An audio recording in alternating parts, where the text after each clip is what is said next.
Bom menina devocional, meu nome é Maritza Völling. Laga nós vamos tender e alabar Deus junto. Me dá que o seguinte versículo. Lucas 1, versículo 13 até 17. Mas o ángel avisou nos panta Zacarias para sombra Deus escuta a oração. Vou casar Elizabeth lo donavo hombre. Pome seria me Juan.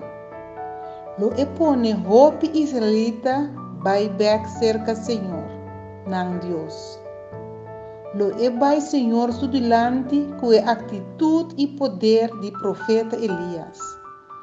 Anto sua intenção lota de trazer paz entre tata e eu. E riba e rebelde nang back riba e caminho recto. Assim lo preparar pueblo que está completamente claro para o Senhor. Lucas 13, 16 e 17. Aleluia, Tata Santo, danke. Me também demos presença, oh Deus, de nome de Cristo Jesus. Em te amavo, danke, Senhor. Bota Deus, bota Senhor. E botimbo profeta não, oh Deus. Te ainda botimbo profeta não.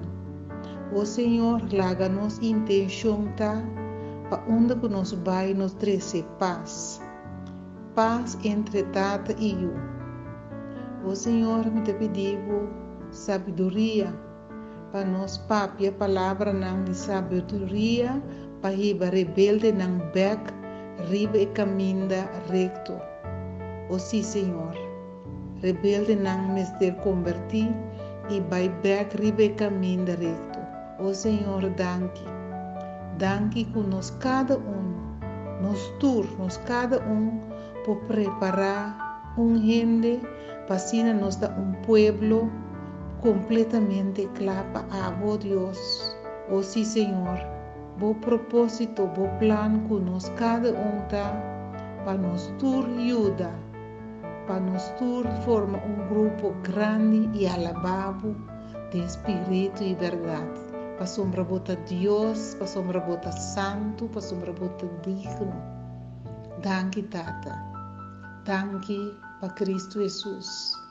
Danke para o Espírito Santo. Oh Deus, me te pedimos bendicionar-nos de verdade. Me te pedi de nome de Cristo Jesus. De nome de Cristo Jesus me te pedi. Amém.